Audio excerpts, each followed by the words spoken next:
It's the 1940s, and crime solving looks more like guesswork than science. Picture this: detectives strolling through crime scenes, cigarette in one hand, coffee in the other, contaminating evidence like it's a hobby. Forensic science, a total mess.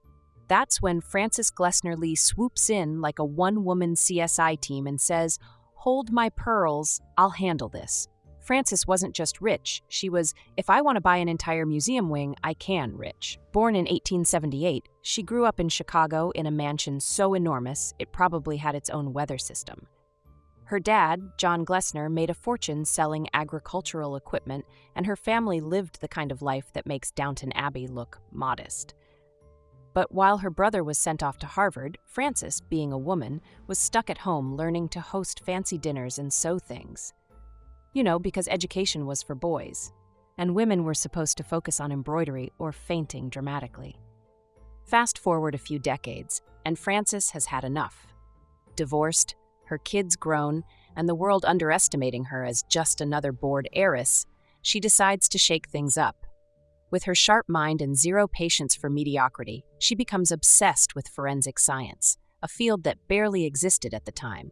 And she wasn't just funding the research, she was pioneering it. Frances established the Department of Legal Medicine at Harvard, the first of its kind in the U.S., and it became a hub for training police detectives and medical examiners in real science, not just intuition and vibes. Now let's get to Irene Perry, a case that's as gruesome as it is pivotal.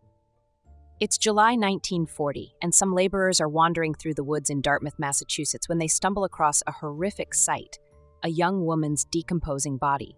Her hands are tied with a thick rope, her stockings are used to bind her ankles, and the whole scene screams foul play.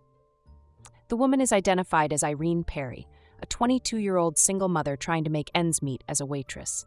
She had gone missing weeks earlier, and the discovery of her body sent shockwaves through the town. This wasn't just another murder case. Irene was pregnant at the time of her death, a fact that added layers of complexity to the investigation. Was it a lover's quarrel gone horribly wrong, a botched abortion, or something else entirely? That's where Frances Glessner Lee and her team came in. Frances wasn't about to let Irene's murder become just another cold case. She was meticulous, poring over every shred of evidence like a detective with something to prove.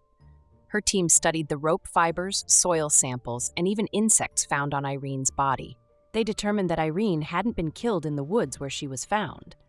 Nope, she'd been murdered elsewhere and dumped there later, a chilling revelation that hinted at someone trying to cover their tracks. The investigation led to Frank Pedro, a married man who'd had an affair with Irene. Talk about messy. Pedro was quickly arrested when police found rope in his basement that matched the kind used to tie up Irene.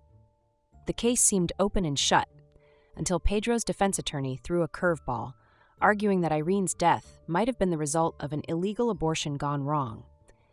The trial was a media circus, with testimony after testimony painting Pedro as both a villain and a victim of circumstantial evidence. After weeks of deliberation, the jury found Pedro not guilty. That's right, he walked free, leaving the case shrouded in doubt and controversy. Frances, however, wasn't just focused on this one case. She turned her frustration into action, using what she'd learned to revolutionize how murder investigations were conducted. She became famous for creating the nutshell studies of unexplained death, a series of meticulously crafted dioramas that replicated real crime scenes down to the tiniest details. These weren't toys, they were educational tools that taught investigators to notice things they'd otherwise miss.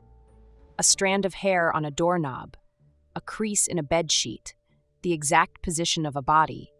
Everything in her dioramas told a story. Each nutshell took months to complete, and Frances spared no expense. She used custom materials, miniaturized furniture, and even handmade clothing to ensure the accuracy of her models. These dioramas became a critical part of detective training programs, teaching officers how to observe, analyze, and solve crimes with precision rather than guesswork. Irene's murder may have remained unsolved, but Frances's legacy went far beyond one case. Her contributions laid the groundwork for modern forensic science, inspiring countless detectives, scientists, and even filmmakers. Hollywood got wind of her impact and loosely based the 1950 film Mystery Street on Irene's case, turning Frances's groundbreaking work into a compelling, if fictionalized, narrative. Frances Glessner Lee didn't just revolutionize forensic science. She dragged it kicking and screaming into the modern era. She took a field dominated by guesswork and turned it into a discipline rooted in evidence and logic. Her nutshell studies are still used today, a testament to her genius and determination to make every crime scene tell the truth. Frances wasn't content to live the quiet life of a wealthy heiress. She wanted to make a difference, and she did. One diorama, one training session, and one groundbreaking idea at a time. Thanks for watching, and if you're as fascinated by tales like these as we are, make sure to stick around for more.